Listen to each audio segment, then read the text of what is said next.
Greetings, a warm welcome back. It is Introduction to Art, Chapter 8, Art and Identity. Let's get started. So after completing this chapter, you should be able to name and categorize ways that artists explore the concept of identity. Understand how art serves as a commentary on society, analyze how politics and societal concerns may influence art, understand how art expresses individual and group identity, and finally, how art preserves national, culture, and personal identity. Give me a moment here and I will turn off my camera. There we go. So the chapter begins with a discussion of the individual versus cultural groups, and it focuses in particular on the artist's role as as a kind of reflection of on the individual in society. And this is one of the examples, Madonna in Garland of Flowers, and it's by both Peter Paul Rubens and Jan Bruegel. And it's interesting because I always think of Bruegel, or actually, I'm probably saying it wrong. I think it's Bruegel, as a sort of medieval or Gothic artist, and Rubens as a Baroque artist. But they were more or less contemporary. Well, they were contemporaries and almost the same age, about 10 years apart.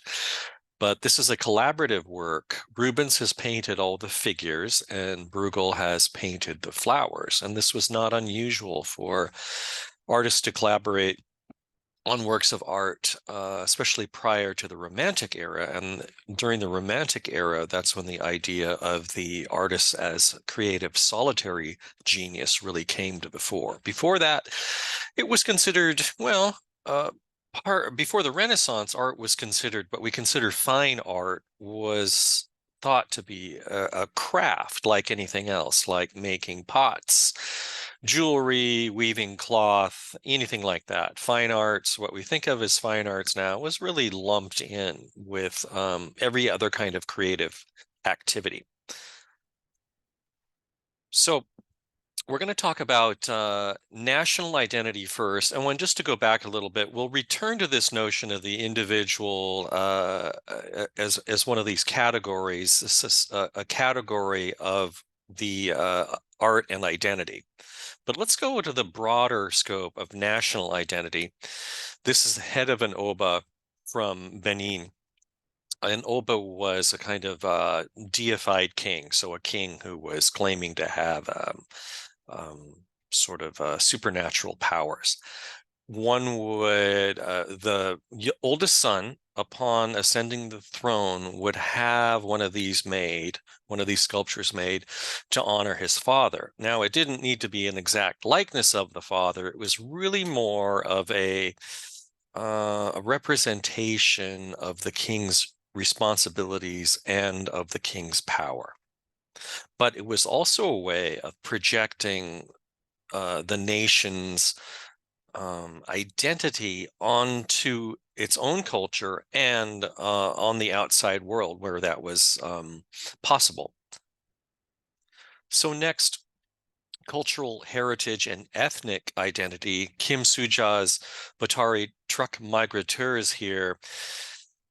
It shows different kinds of fabric draped on a figure. You can't see what the person actually looks like. You can't tell whether it's male or female either. But the fabric, the woven fabric, expresses a cultural identity. So the artist is making this point that one's cultural and ethnic identity can be sort of represented by certain aspects, the creative output of one's culture.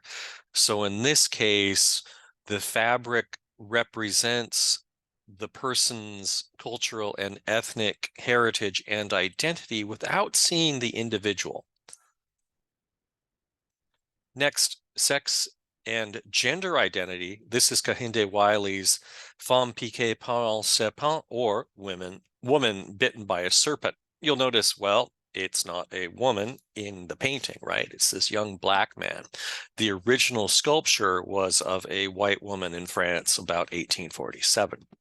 And Wiley is making a statement about gender identity, and sexuality too, right? The young man in the sort of provocative pose, the original sculpture of the woman, I think her eyes are closed and she's not looking at the viewer. Well, it would be difficult in a sculpture to say that that was a specific sort of angle of view that she had on the viewer, since there were multiple viewpoints. But here, the man is looking directly at us. I would suggest looking in the book, in our textbook itself, the the discussion of this painting is really quite provocative and interesting. Next, we have class identity. Honoré Daumier's first, second, and third class carriages from left to right here. The third class carriage painting is the one that garners the most discussion in our textbook. The middle painting here is thought to be the only one that was completed. The one on the right, the third class carriage, was still underway when Daumier abandoned it. So it shows different aspects of class structure in France at the time of its painting, and the carriage that one would be on a train. So that's not uncommon. I think even in Europe today, it's not uncommon, of course, to have first and sort of economy class and everything, just like we have on planes. But at the time, there were even more classes, sort of like economy, business, and first class on an aircraft. Group affiliation. The discussion's really quite interesting in the book, but incredibly brief. What the book's getting at is how important groups are and one's association with the group in order to feel sort of properly human, and the sense of belonging that we need to feel. The painting shown here is painted by Rembrandt during a time when the guild system was still in effect, before industrialization. So the men shown in the painting all belong to this drapers guild. And the painting would have been a way of solidifying their group affiliation. One anecdote I read said that one's position in a painting like this, for instance, the man sitting in the middle, it's hard to tell which one would be the dominant position. Maybe the man who looks like he's getting up from the chair. One would pay a little more to have the kind of prime real estate in a painting like this when commissioning an artist like Rembrandt. Personal identity, you'll notice reading the chapter that this is actually at the beginning of the chapter, and I've moved it toward the end of our discussion, just because Van Gogh's paintings really show the identify himself as an individual, and he's trying to project how he was feeling at a particular time.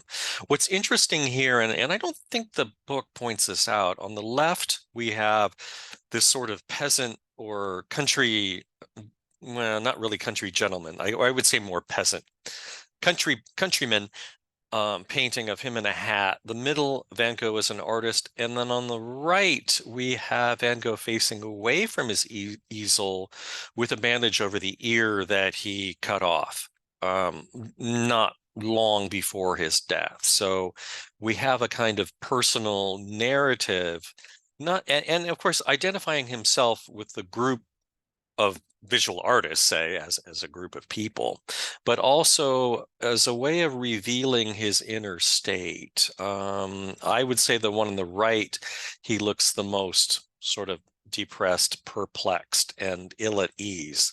Although the one on the left, as the peasant, there is some sort of, well, his stare looks a little less vacant, I would say, than the one on the right. So it is a window into his soul.